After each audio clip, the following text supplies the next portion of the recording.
네, 예배 오신 여러분 환영합니다. 네, 좌우 옆 사람에게 잘 오셨습니다. 인사하겠습니다. 잘 오셨습니다. 네, 좋습니다. 네, 우리 이 시간 함께 일어나서 위대하고 크고 놀라우신 하나님을 찬양하도록 하겠습니다. 네, 박수 치면서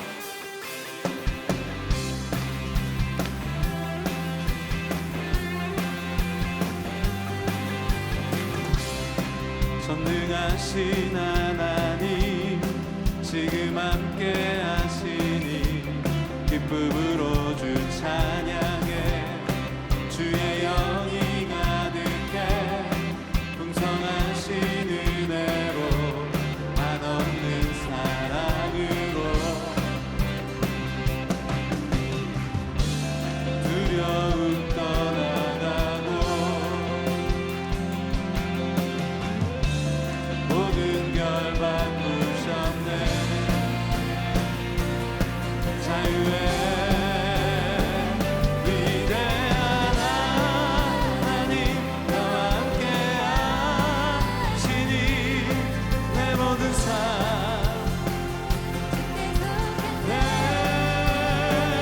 온 세상 구하신 하나님 동생자 주와 함께 땅 끝까지 하리라. 주와 함께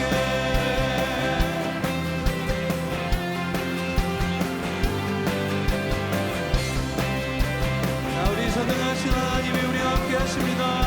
우리 다시 한번 전능하신 하나님 지금 함께 하시니 기쁨으로 주 찬양 가득해 풍성하신 은혜로 한없는 사랑으로 두려움 떠나가고 모든 결 바꾸셨네. 자유의 위대한 하나님 나와 함께 하시니 내 모든 삶 끝내 온 세상 불하신 하나님 동생자 주와 함께 땅 끝까지 하리라. 주와 함께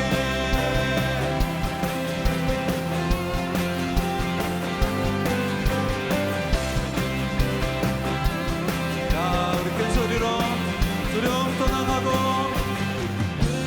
두려움 떠나가고 모든 걸 바꾸셨네.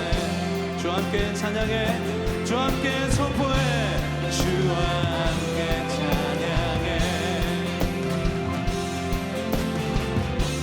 주와 함께 자, 우리 큰 소리로 자유의 위대한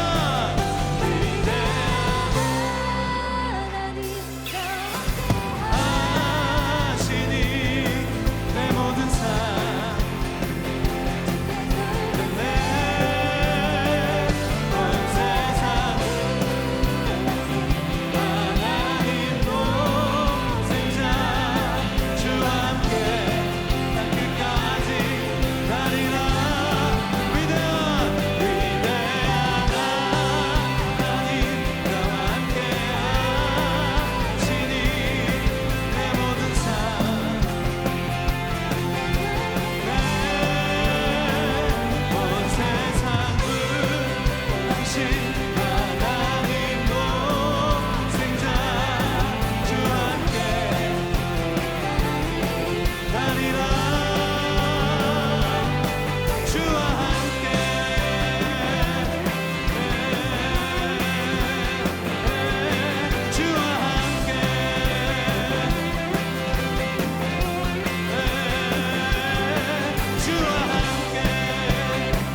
우리와 함께 하시는 위대하신 하나님께 큰 박수로 영광 돌리겠습니다.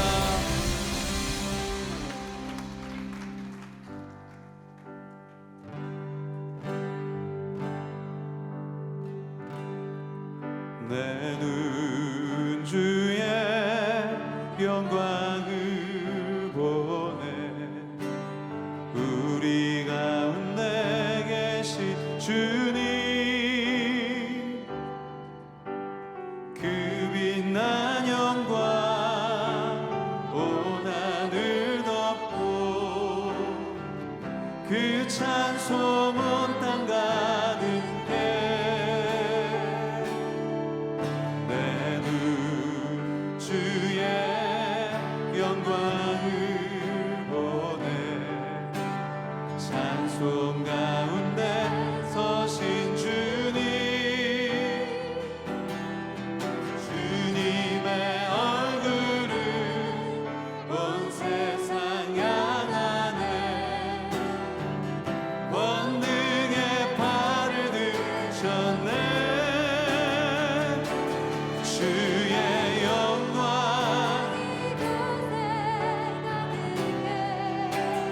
우리 손에 함께 찬양하며 전진하리. 모든 열방 주복 때까지.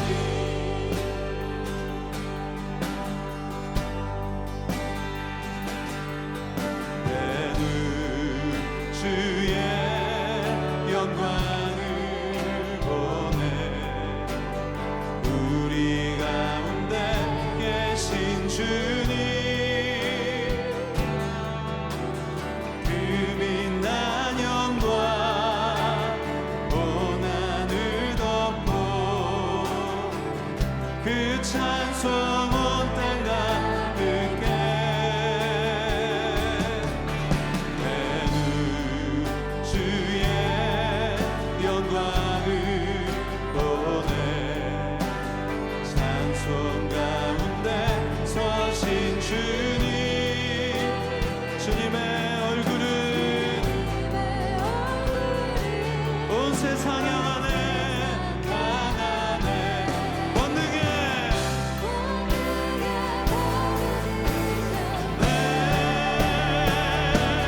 주의 영광 이곳에 가득해. 우린 선해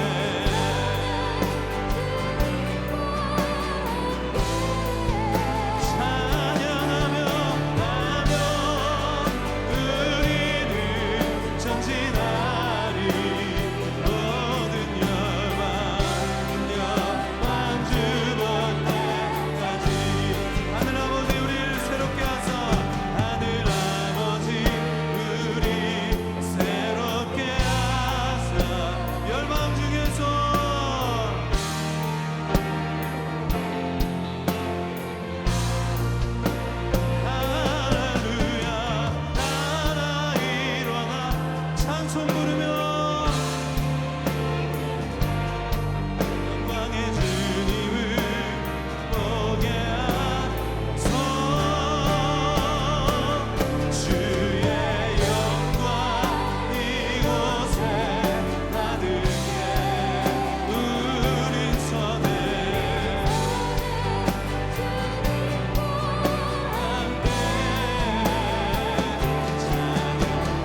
가진 믿음은 세상을 변화시키는 능력인 줄로 믿습니다. 이 시간 그 세상을 향해 하나님에 대한 우리의 신앙 고백을 가장 큰 목소리로 선포하도록 하겠습니다. 나는 전능하신 아버지 하나님 천지의 창조주를 믿습니다. 나는 그의 유일하신 아들 우리 주 예수 그리스도를 믿습니다. 그는 성령으로 잉태되어 동정녀 마리아에게서 나시고 본디오 빌라도에게 고난을 받아 십자가에 못 박혀 죽으시고 장사된 지 사흘 만에 죽은 자 가운데서 다시 살아나셨으며 하늘에 오르시어 전능하신 아버지 하나님 우편에 앉아 계시다가 거기로부터 살아있는 자와 죽은 자를 심판하러 오십니다. 나는 성령을 믿으며 거룩한 공교회와 성도의 교제와 죄를 용서받는 것과 몸의 부활과 영생을 믿습니다. 아멘. 아멘. 우리 다시 한번 큰 박수로 주님께 영광 돌립니다. 하나님 이 예배 좌정하시고 임재하시고 충만하게 역사하여 주시옵소서. 할렐루야. 할렐루야.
예수님도 모르고 하나님 말씀도 모른 채 교회를 다니기 시작을 했는데요. 뭐 갈 때마다 친구들이나 아니면 목사님들이 해주시는 말씀을 통해서 좀 천천히 좀 변화가 일어났었던 것 같고요. 공부를 많이 안 했는데 시험 성적도 잘 나오고 고등학교 다니면서 아마 가장 즐겁게 학교 생활도 하고 교회 생활도 함께 할 수 있었지 않았나 싶어요.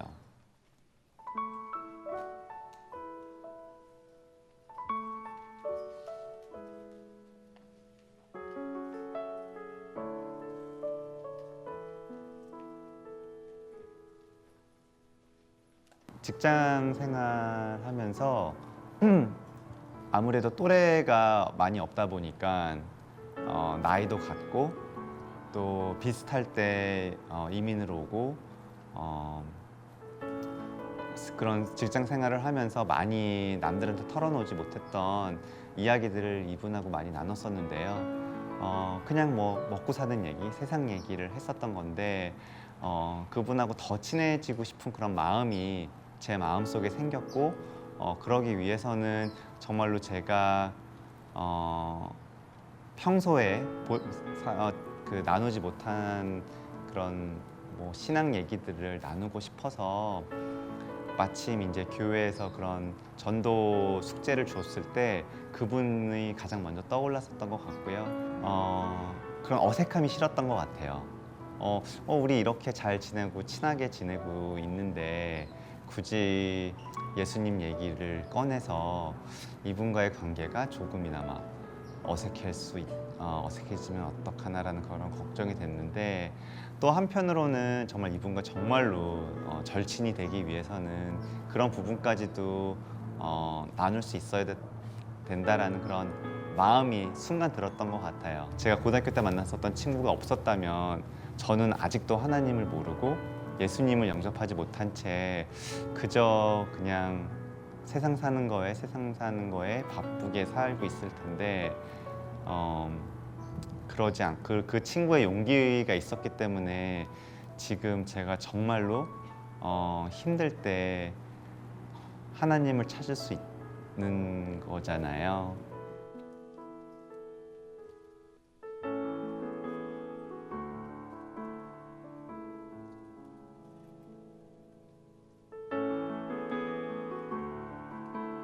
아내를 따라서 교회를 갔다는 얘기를 듣고 그러면서 조금씩 더 많은 얘기를 깊숙한 얘기를 할 수 있게 됐었던 것 같고요.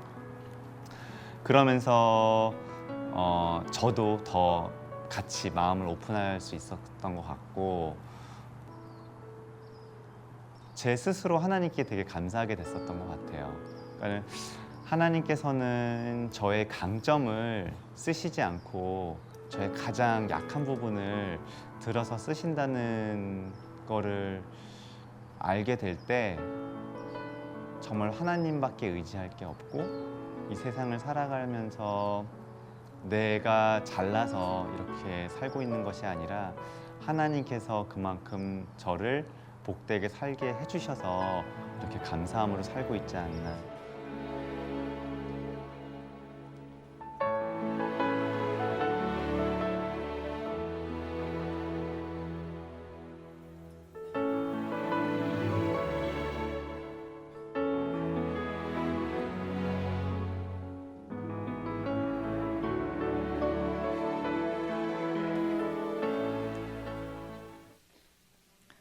할렐루야. 우리 하나님께 감사의 박수 올리겠습니다. 오늘 태어나서 교회에 처음 나오는 이 두 아이를 우리가 마음껏 축복했으면 좋겠습니다. 제가 너무 익숙해가지고 이렇게 한 손으로도 아기를 잘 안아요. 우리 장동면 집사님, 또 장은정 집사님 둘째죠, 우리 준희, 그리고 룩정, 그리고 정아름 자매님 딸 엘리, 이렇게 둘인데요. 우리 함께 기도하도록 하겠습니다. 하나님 아버지, 준이의 삶을 축복합니다. 하나님의 기쁨이 이 아들의 삶에 가득 차고 그가 가는 길에 주님께서 늘 가까이 동행해 주시옵소서. 넘치는 은혜와 축복이 그 삶에 있고 그가 하나님의 살아계심을 증거하는 능력 있는 삶을 살게 될 줄로 믿습니다. 믿음의 사람 되게 하시고 기도의 사람 되게 하시고 그 기도하는 것마다 하늘을 움직이고 세상을 변화시키는 하나님의 놀라운 역사의 주역이 되게 하여 주옵소서. 예수님의 이름으로 기도합니다. 우리 큰 박수로 준이를 축복해 주십시오.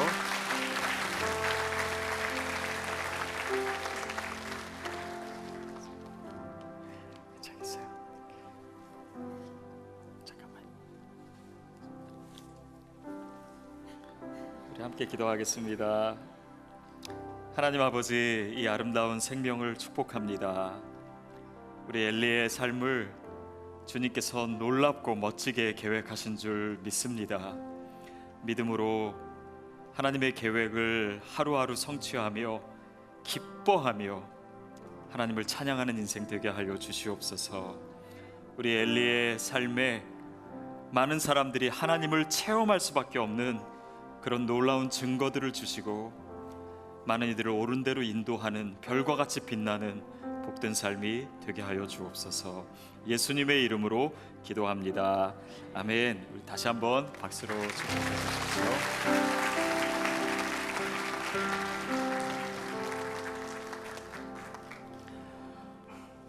오늘 우리 성가대 찬양은 굉장히 특별했죠. 우리 성가대와 함께 우리 중보기도 팀이 그 가운데 하얀 옷 입고 이렇게 기도 많이 하시게 생기신 분들이 우리 특별히 3부 예배를 위해서 예배 전에 많이 기도하시는 분들이세요. 제 아내도 그 팀에 있었는데 어저께 이제 성가대 쓴다고 밤에 막 팩을 하고 막. 근데 오늘 더 특별히 아름다운 찬양 하나님이 기뻐하시고 또 우리에게도 큰 은혜가 됐습니다. 이 중보기도 하시는 분 위해서도 여러분이 기도해 주시기 바라요. 우리 박수로 한번 격려해 주셨으면 좋겠습니다.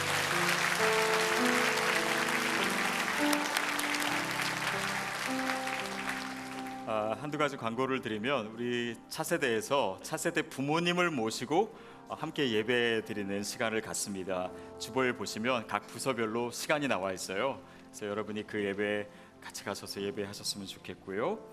또 9월 30일부터는 금요일, 토요일, 주일 3일에 걸쳐서 이번에 부부학교를 하는데 이번 부부학교는 조금 더 특별합니다. 그냥 이렇게 사이 안 좋은 부부가 와가지고 좀 잘해보자라고 하는 부부학교가 아니고 이 고승희 목사님은 이 오렌지 카운티에서도 특별히 정말 존경받으시고 내적 치유의 은사가 많으신 분이세요. 근데 특별히 부부들을 위해서 우리의 내면에 있는 것들을 살펴보고 또 그것이 우리의 삶 속에서 치유된 모습으로 가장 아름다운 가정을 만드는 그 길을 보여주시는 그런 시간입니다. 그래서 여러분 그 계획하시고 또 부부가 함께 참여해 주셨으면 좋겠습니다. 우리말 성경 지금 그 되게 할인된 가격에 팔고 있는데 저 그런 생각했어요. 지금 북한이나 중국의 지하교회나 인도네시아나 성경을 구하기가 너무 어렵고 성경책 하나 갖는 것이 일생의 꿈인 그런 성도들이 참 많습니다. 근데 뭐 3부 예배에서는 우리가 지금 성경 많이 가져오지만 아직도 어떤 분들은 집에 있는데도 교회 올 때 성경책 안 가져오세요. 이게 어떤 분한테는 너무 생명처럼 귀하고 늘 손에 들고 있고 또 하나님 주신 말씀을 가까이 읽는 그런 신앙의 표현인데 예배의 본질을 회복하는데 참 중요한 것 같습니다. 그래서 성경책을 이번 기회에 구입하셨으면 좋겠고 또 집에 있는 성경책이라도 꼭 갖고 오셔서 예배 시간에 참여해 주십시오.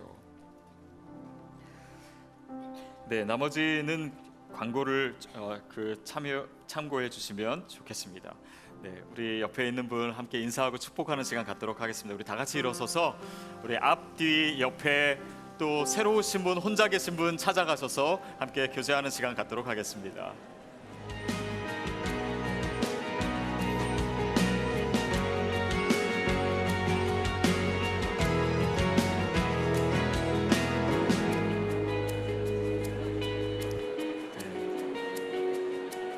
예, 모르신 분은 있으면 좀 찾아가셔서 인사해 주세요. 네.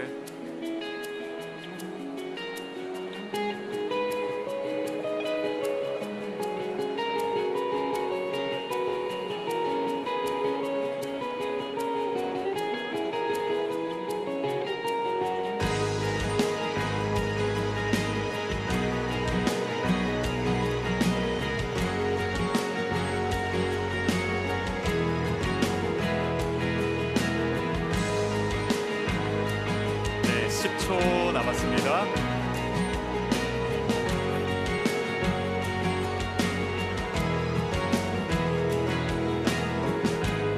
네. 자, 오늘 우리에게 주신 하나님의 말씀 우리 다 같이 일어서서 함께 여러분이 가지신 성경으로 읽도록 하겠습니다. 창세기 27장 1절부터 10절까지입니다. 창세기 27장 1절부터 10절까지 우리 한 목소리로 함께 읽겠습니다. 시작. 이삭이 늙어 눈이 침침해져서 잘 보이지 않게 됐을 때 그가 맏아들 에서를 불러 말했습니다. 내 아들아. 에서가 대답했습니다. 제가 여기 있습니다. 이삭이 말했습니다. 이제 내가 늙어서 언제 죽을지 모른다. 너는 내 무기인 화살통과 활을 갖고 들로 나가서 나를 위해 사냥을 하도록 하여라. 그리고 내가 좋아하는 맛있는 음식을 만들어 가져오너라. 내가 먹고 죽기 전에 너를 축복하고 싶구나. 그때 마침 리브가가 이삭이 그 아들 에서의 말하는 것을 들었습니다. 에서가 사냥에 오려고 들로 나가자 리브가가 자기 아들 야곱에게 말했습니다. 내 아버지가 내 형 에서에게 하는 말을 내가 들었는데 사냥을 하다가 맛있는 음식을 만들어 나에게 먹게 하여라. 내가 죽기 전에 여호와 앞에서 너를 축복하겠다고 하시더구나. 그러니 내 아들아, 잘 듣고 내가 시키는 대로 하여라. 가축들이 있는 데 가서 좋은 염소 새끼 2마리를 끌고 오너라. 내가 내 아버지를 위해 그가 좋아하는 맛있는 음식을 만들어 주마. 너는 그것을 내 아버지께 갖고 가서 드시게 하여라. 내 아버지가 돌아가시기 전에 너를 축복하실 것이다. 아멘. 네, 우리에게 주신 하나님의 말씀입니다. 자리에 앉겠습니다.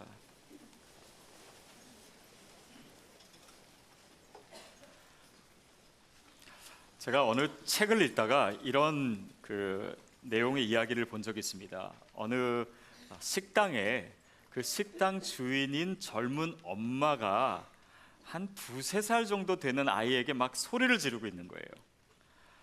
너 왜 그 옆에 있는 종이 왜 안 주워? 너 빨리 주워! 막 이렇게 윽박을 지르고 있는 상황입니다.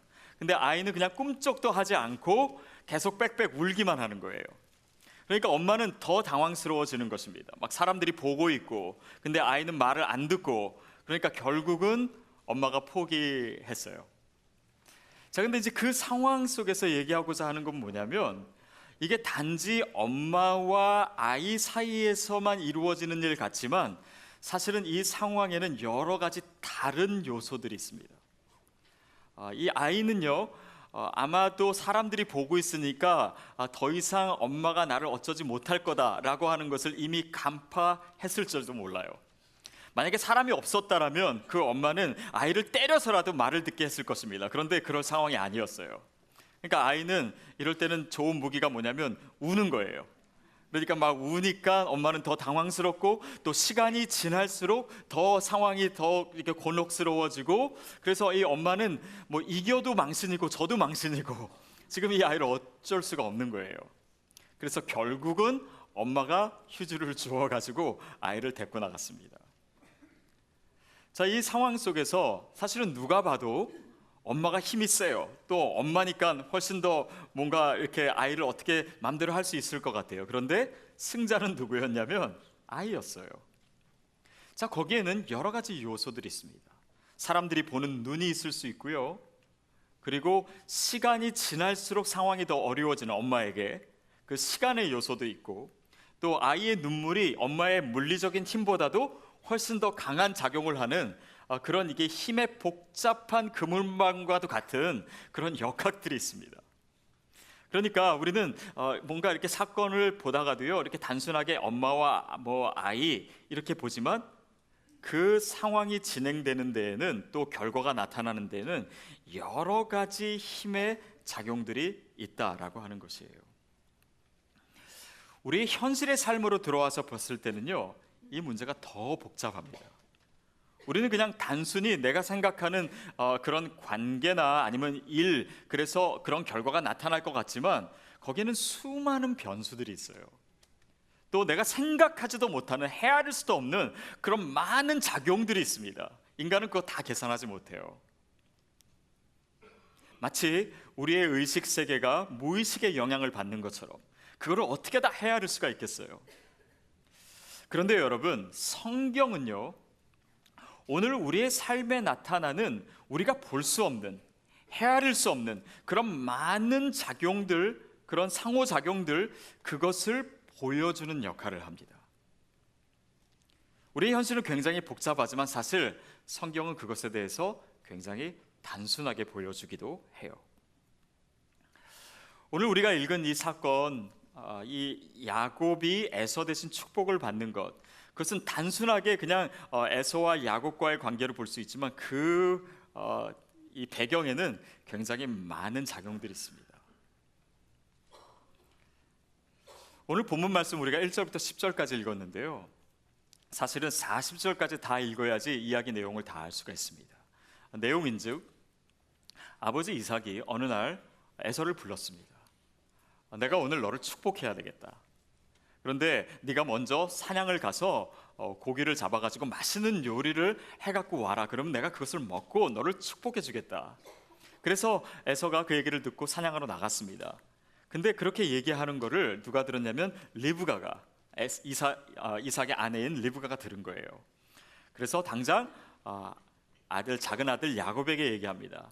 지금 아버지가 형을 축복하려고 그러는데 이 축복은 네가 받아야 돼. 그래서 너는 지금 밖에 나가서 염소 2마리를 잡아갖고 와라. 그러면 내가 맛있는 요리를 해서 아버지께 그 음식을 갖고 들어가서 네가 축복을 받아라.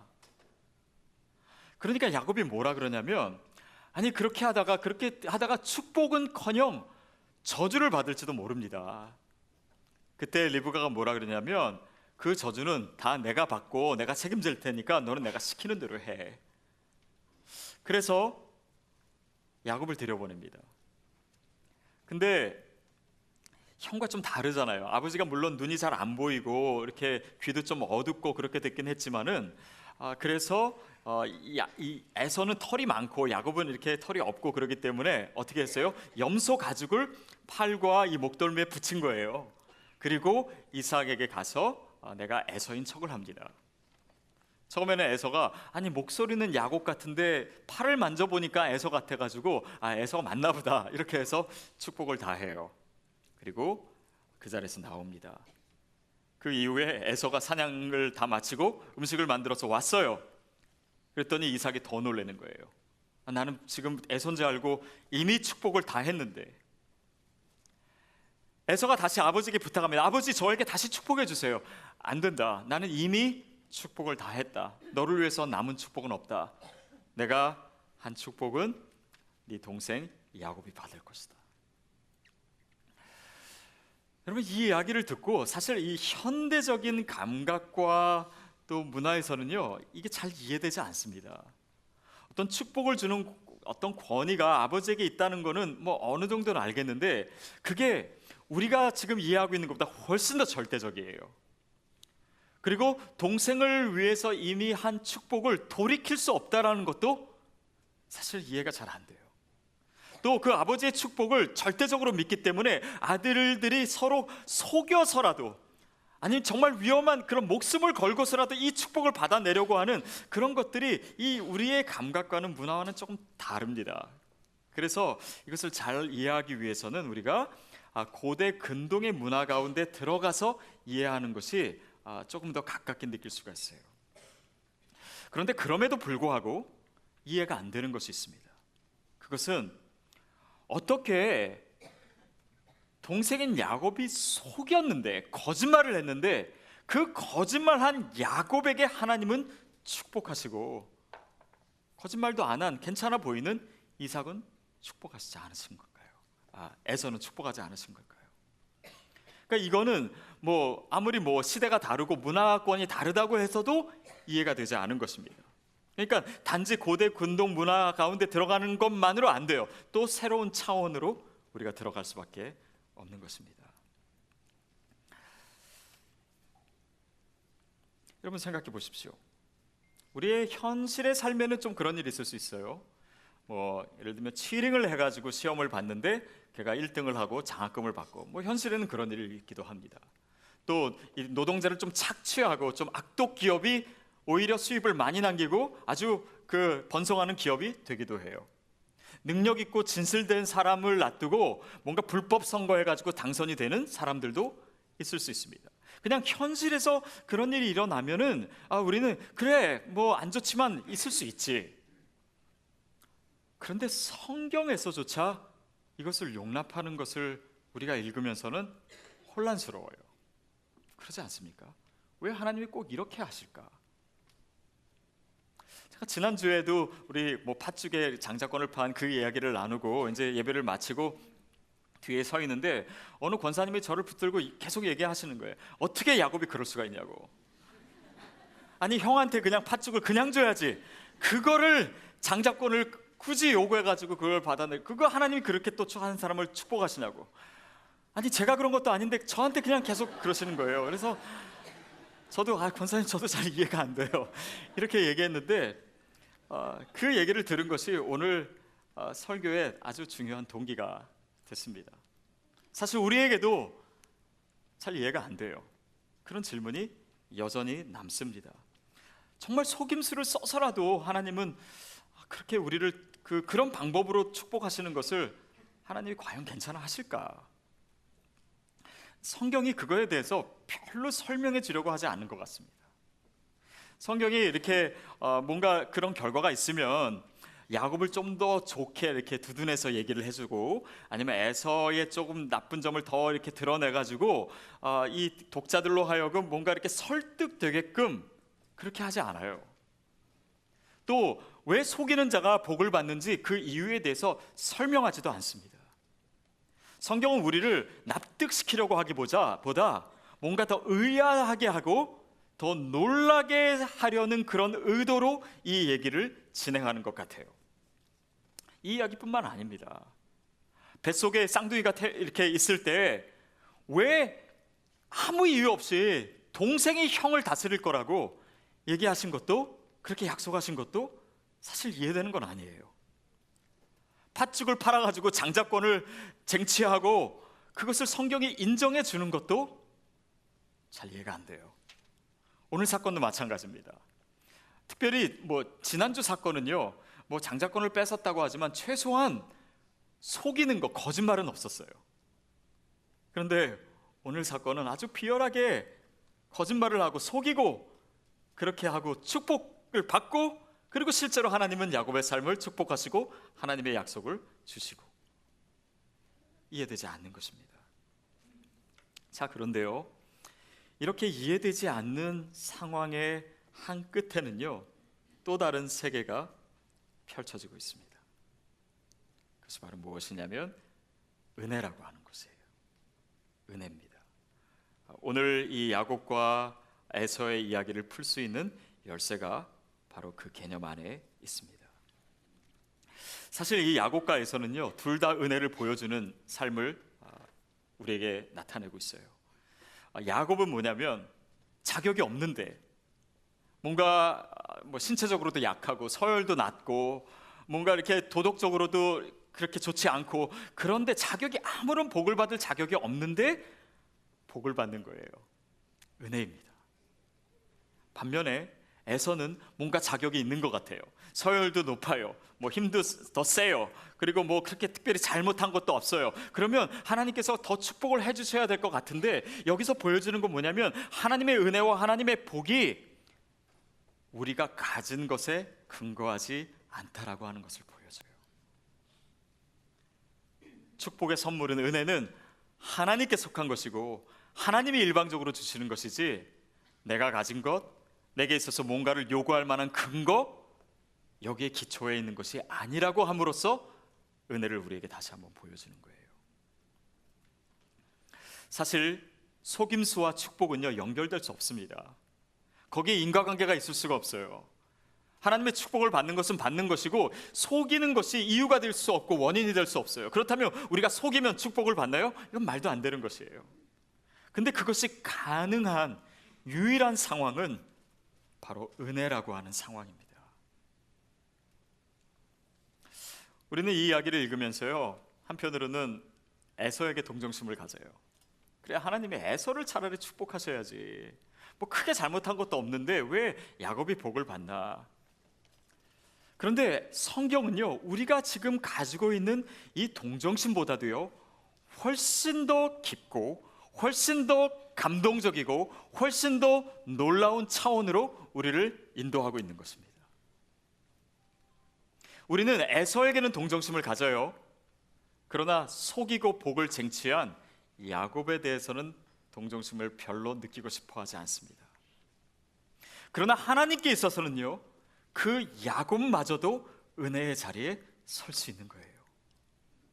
만약에 그것이 사실이라면, 그것이 진리라면 오늘 죄와 수치와 실수와 실패와 하나님 앞에 아무것도 내세울 수 없는 우리에게도 하나님의 은혜의 자격이 주어진다라고 하는 그 길을 열어주기 때문이에요. 여러분, 그것이 성경이 얘기하고자 하는 것입니다.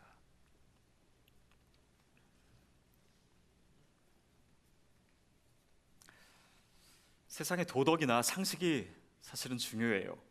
그리고 저도 여러분께 가끔 말씀드리지만 크리스찬에게 있어서 도덕 더 중요합니다. 크리스찬이 상식을 갖는 것, 상식대로 또 사람들이 일반적으로 이해하는 방식으로 살아가는 것, 그것은 굉장히 중요해요. 기독교가 비이성적이 되거나 아니면 비합리적이 되거나 비도덕적이 되거나 이런 거 하나님이 원하시는 거 아닙니다. 그런데 만약에 우리의 삶에, 우리의 영혼에, 우리의 인생에 있어서 그런 상식과 도덕 밖에 없다면 우리가 구원을 받을 가능성은 없어요. 우리 삶에 다른 돌파구는 없습니다. 죄의 삭은 사망이에요. 율법 아래에 있으면 그 율법은 우리를 정죄하고 우리로 하여금 이 죄된 인간은 우리의 어떤 권리나 어떤 은혜나 어떤 축복을 얘기할 수도 없는 존재들이에요. 그런데 하나님께서는 그 상식과 도덕과 율법의 한계 속에서 우리에게 새로운 세계를 열어주시는 것입니다. 은혜의 세계예요. 여러분, 우리의 영혼의 문제를 도덕적인 차원으로 축소하면요 우리 구원 못 받습니다. 그러나 하나님은 그 방식으로 우리를 대하시지 않으신 거예요. 하나님은 영원하신 분이에요. 그런데 시시때때마다 변하는 그런 도덕이나 윤리를 가지고 어떻게 우리가 하나님 하시는 일을 판단할 수 있겠어요? 하나님은 훨씬 더 크신 분이에요. 그러니까 우리 손에 있는 자로 하나님을 잴 수가 없어요. 하나님이 하시는 일들은 우리가 쉽게 판단할 수가 없습니다. 이것이 바로 오늘 본문을 푸는 열쇠예요. 여러분, 생각해 보세요. 우리는 속인 적 없나요? 우리는 거짓말한 적 없나요? 제 삶을 생각해 봤더니 저는 일생 동안 거짓말했더라고요. 어려서부터 부모님한테 거짓말하고 오락실 가고 심지어는 헌금하라고 어머니가 주신 돈을 반은 헌금하고 반은 뭐 사 먹고 그런 사람이 목사가 됐어요. 제 삶에 있어서 계속해서 그런 이 거짓의 문제가 늘 저로 하여금 씨름하게 하는 문제입니다. 이렇게 설교하고 있는 중간에도요, 제가 마치 제가 설교하는 내용을 다 살아내는 것처럼 그런 척하고 있지만 제 삶에 훨씬 못 미치는 것이 많아요. 그것도 거짓입니다. 근데 제가 더 정직해서, 제가 더 온전해서 하나님께서 저를 목사시키신 것이 아니라고 하는 사실이 제 삶 자체가 은혜의 메시지예요. 저만 그런가요? 우리 심영진 전사님 지금 어떻게 계신지 모르겠는데 이 전사님 어머니가 몇 달 전에 저희 이제 한국에서 오셨어요. 그래서 제가 만났는데 굉장히 재밌고 또 신앙도 굉장히 깊으신 분이더라고요. 근데 제가 그 식사를 하면서 한번 물어봤어요. 우리 전사님 어렸을 때 어땠어요? 그랬더니 이분이 그 말로 대답하지 않으시고 행동으로 대답하시더라고요.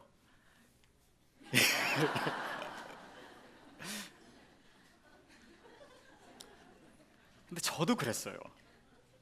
그러니까 그런 사람들이 지금 찬양인도 하고 설교하고, 여러분 그래서 나온 찬양이 은혜로다라고 하는 찬양이에요.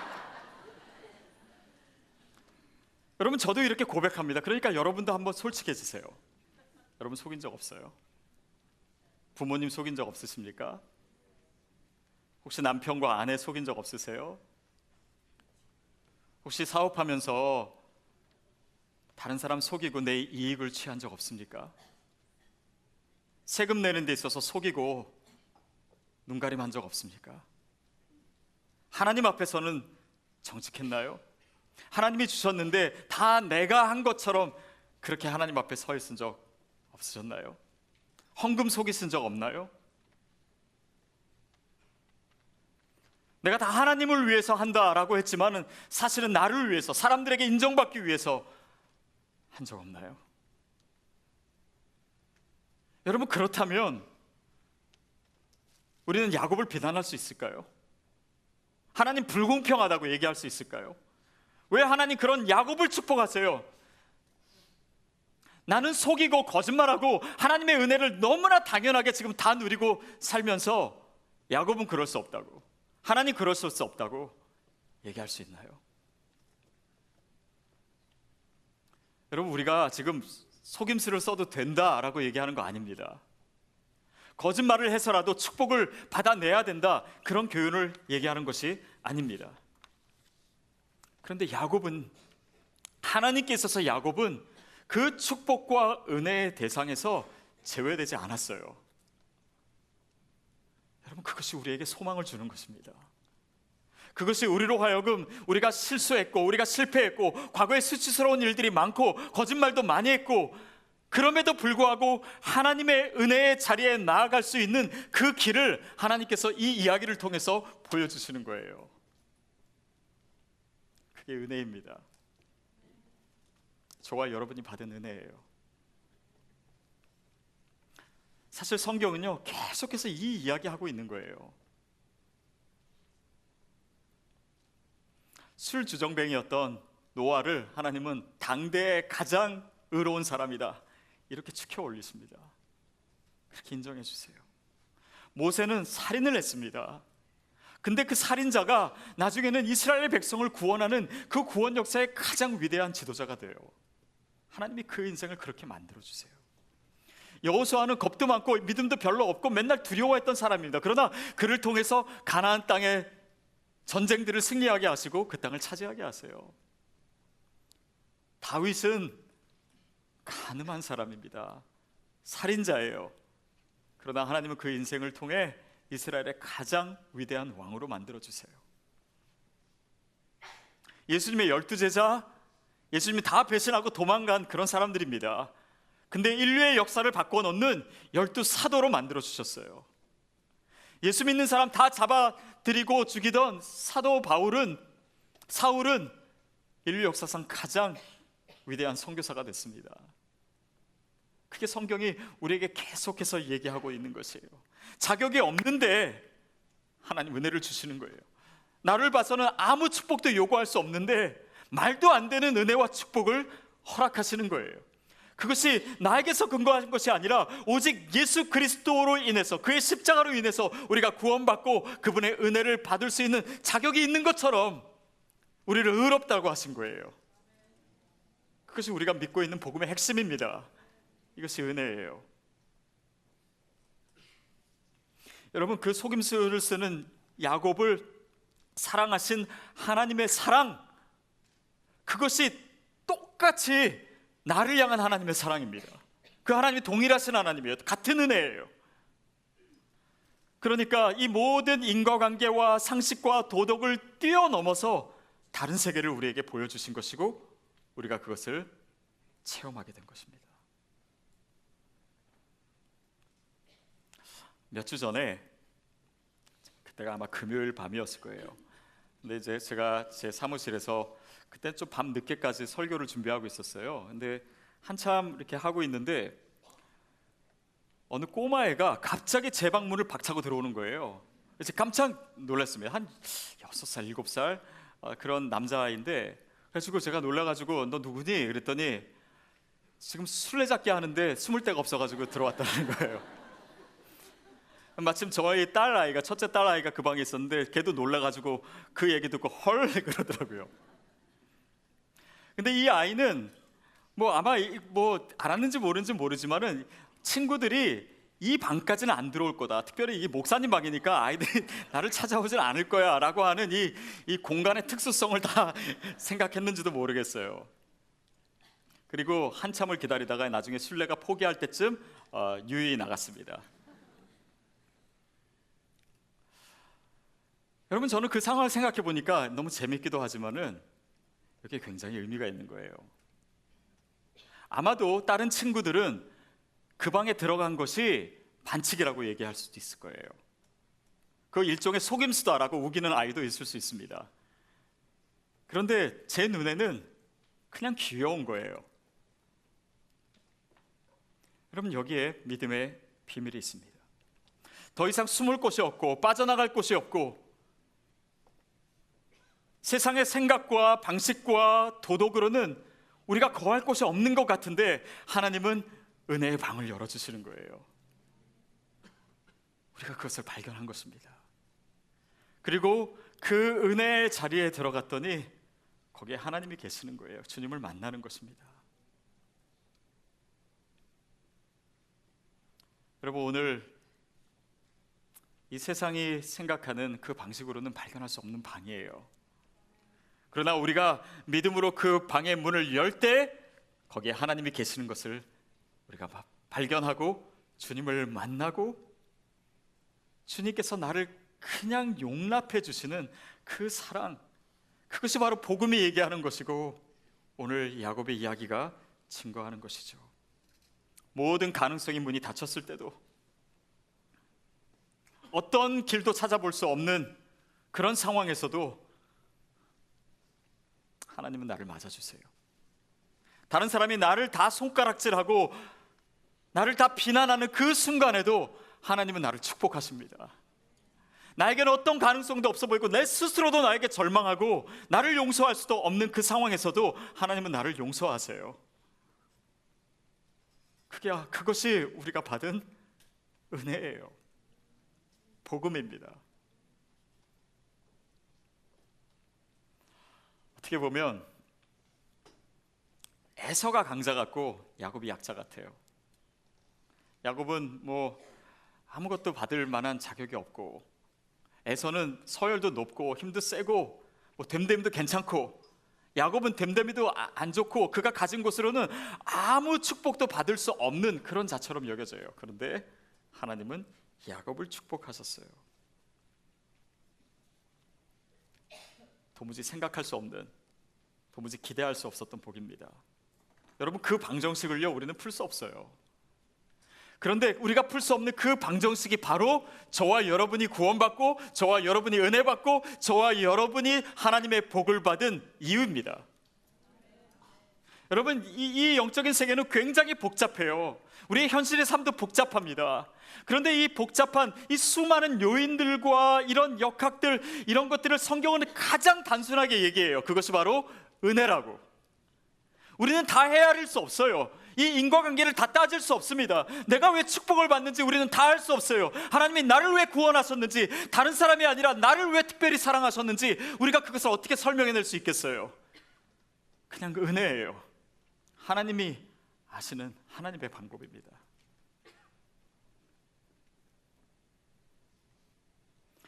여러분, 우리는 길이 막혀서 갈 데가 없어서, 우리를 받아주는 것이 없어서, 그래서 그 은혜의 방을 발견하게 된 거예요. 어쩌면 정말 장님이 문고리 잡듯이 어쩌다 보니까 발견한 거예요.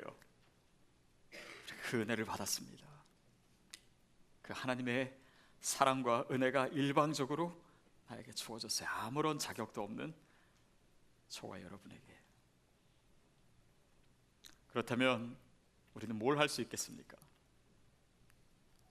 그냥 그 은혜를 받는 것밖에 없어요. 그 은혜를 목이 터져라 하고 찬양하는 것밖에 할 것이 없습니다.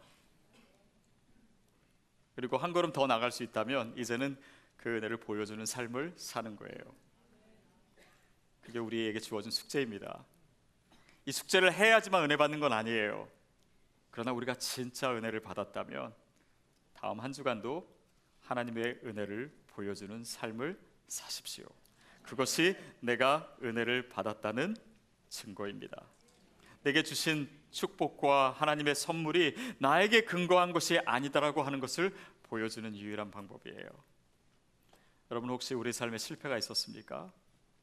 잘못한 것이 많았습니까? 나는 이제 하나님의 축복을 받을 수 없어, 나는 하나님께 가까이 갈 수조차 없는 그런 사람이야 라고 생각하는 분 있습니까? 아닙니다. 여러분, 나갈 수 있는 자격이 있어요. 우리 안에 있는 그 근거가 아니라 예수 그리스도 안에 있는 근거 때문입니다. 그러면 우리 삶은 더 놀라운 축복의 자리로 나갈 수 있습니다. 여러분, 그 믿음으로 담대하십시오. 내 스스로를 내가 정죄하지 마십시오.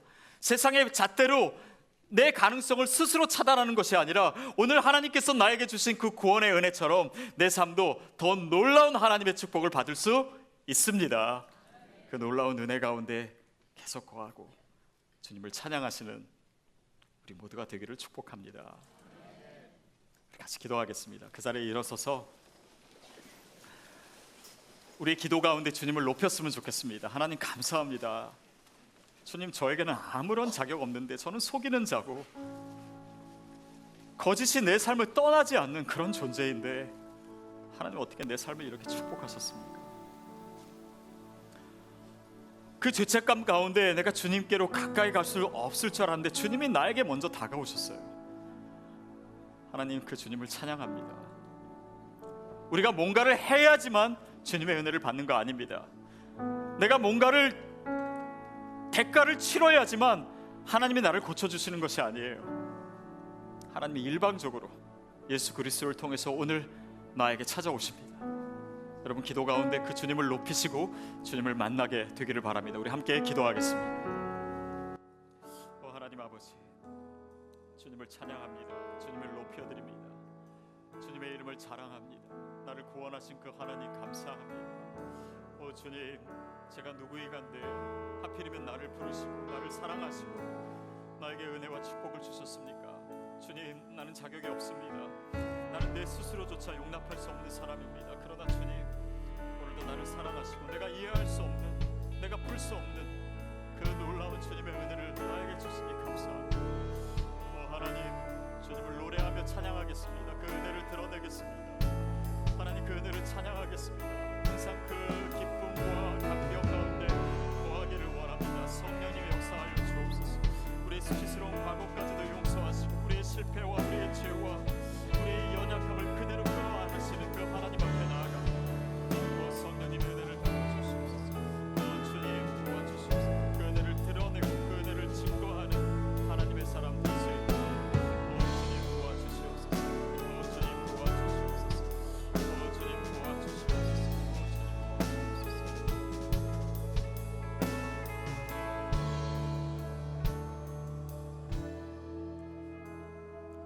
성찬에 참여하는 것도 바로 이 은혜의 증거입니다.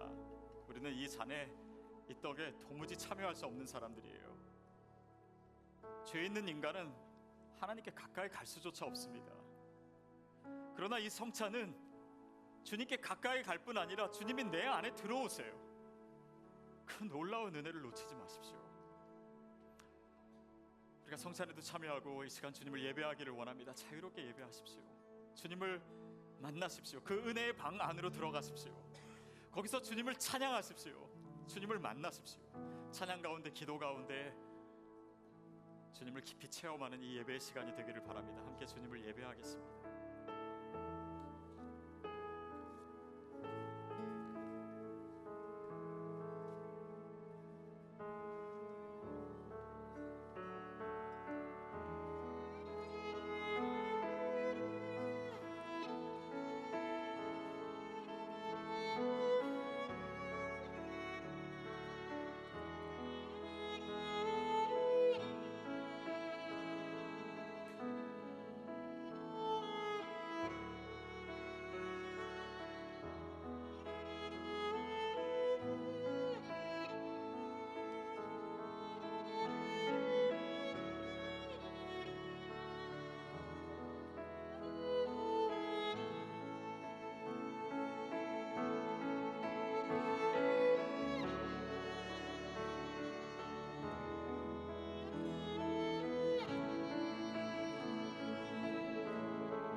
시작됐네. 우리 주님의 능력이 내 삶을 다스리고 새롭게 하네. 자유하네. 죄와 사망으로부터 나의 삶은 변화보다 충만하네.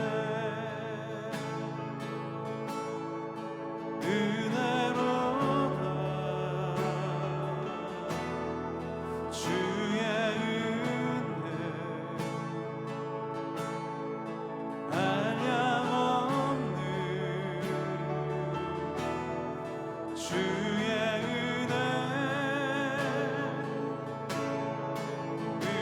은혜로다. 주의 은혜 변함없는 신실하신 주의 은혜 시작됐네. 우리 주님의 능력이 나의 삶을 다스리고 새롭게 하네. 자유하네.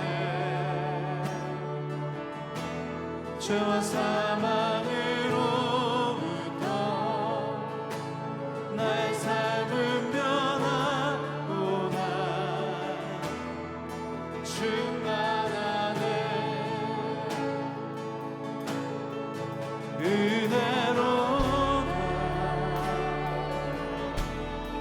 주의 은혜 한량없는 주의 은혜 은혜로다.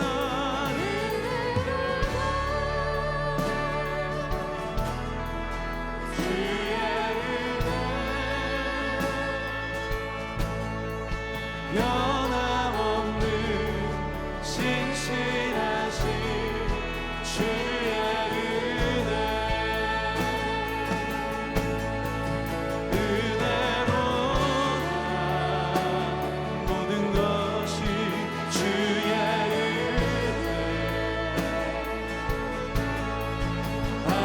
한량없는 주의 은혜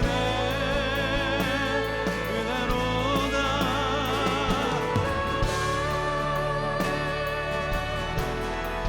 주의 은혜 변함없는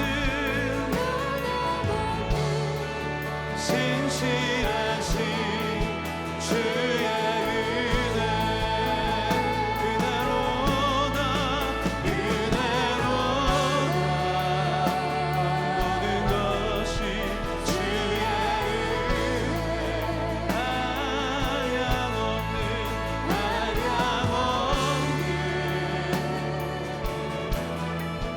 주의 은혜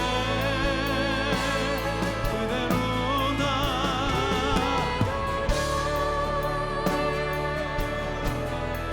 주의 은혜 변함없는 신실하신 주의 은혜 은혜로다. 은혜로다. 주의 은혜 한량없는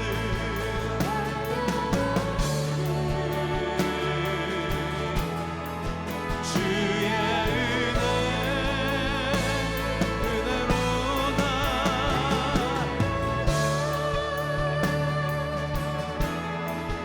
주의 은혜 변함없는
주만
위해 살리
내 평생에 가는 길 순탄하여 늘 잔잔한 강 같은지 큰 풍파로 무섭고 어렵든지 나의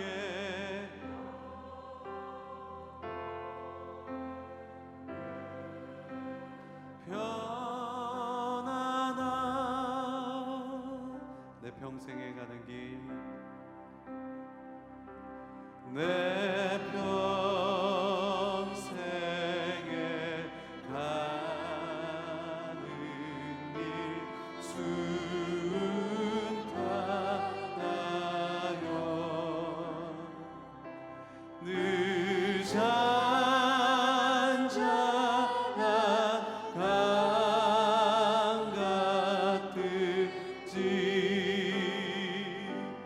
큰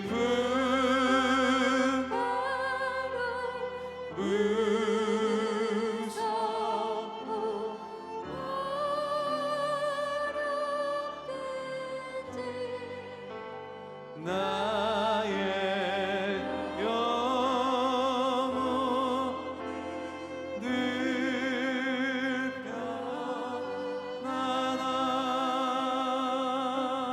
편안한 내 영혼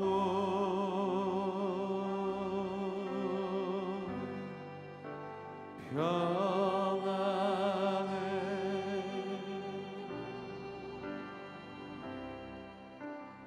내 영혼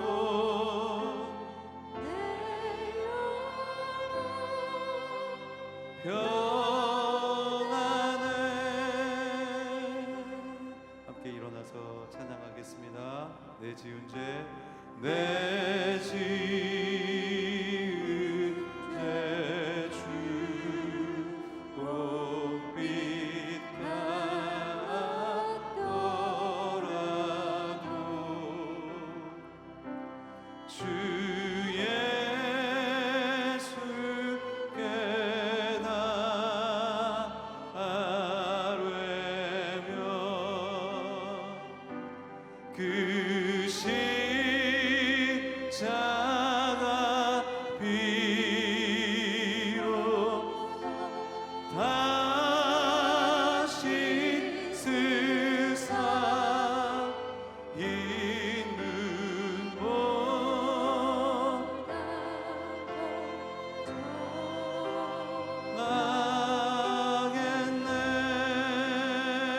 나겠네 저 공중에 구름이 일어나면 저 공중에 구름이 일어나면 그 나라의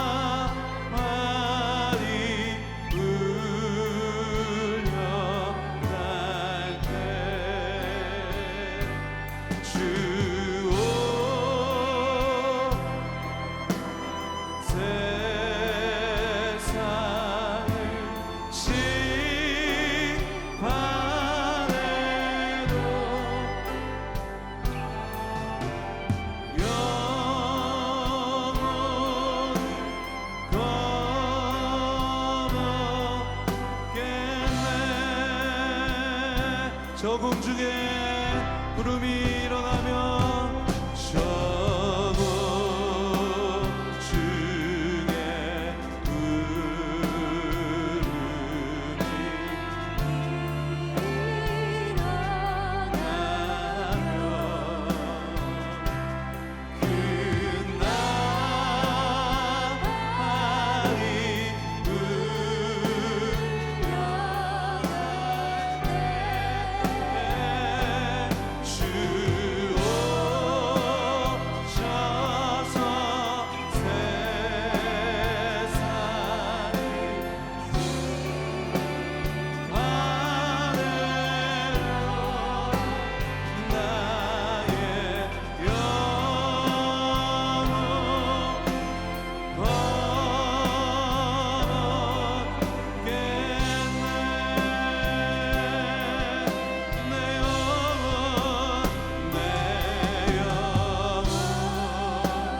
하나님 감사합니다.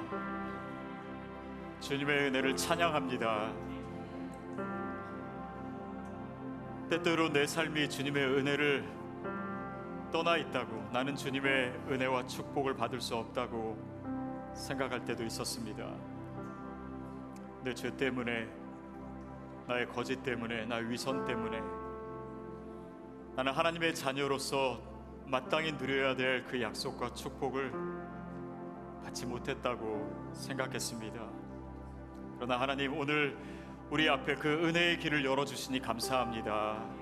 은혜의 방에 나를 초대해 주시니 주님을 찬양합니다. 하나님, 그 은혜 가운데 거하며 주님의 은혜를 날마다 노래하며 찬송하는 내 삶이 되기를 간구합니다. 하나님, 주님의 그 헤아릴 수 없는 은혜 우리가 함부로 판단하지 않게 해 주시옵소서. 죄책감과 내 스스로를 정죄함 가운데 율법 아래 거하는 사람처럼 서 있지 않게 하여 주옵소서. 그 은혜의 바다로 담대하게 나아가며 하나님, 내 삶에도 주님의 더 놀라운 은혜와 축복이 예비되어 있음을 기쁨으로 감사하며 주님 앞에 서기를 원합니다. 그 은혜에 감사해서 또한 이 시간 우리의 마음을 드리고 찬송을 드리고 예배를 드리고 예물을 드리고 우리의 삶을 주님께 올려드립니다. 주께서 받으시고 이 은혜를 더 아름답고 온전하게 드러내는 곳에 사용해 주시고 내 삶을 그렇게 은혜의 통로로, 은혜의 메시지로 사용하여 주시옵소서. 지금은 우리 주 예수 그리스도의 은혜와 하나님 아버지의 그 헤아릴 수 없는 사랑하심과 성령님의 역사하시며 교통하심이 오늘 주님의 은혜를 다시 한번 우리의 마음 가운데 담고 그 은혜의 방을 향해, 은혜의 세계를 향해, 은혜의 바다를 향해서 담대하게 찬송하며 나아가기를 원하는 우리 모든 성도님들 머리 위에 지금부터 영원까지 함께 하시기를 간절히 축원하옵나이다. 아멘.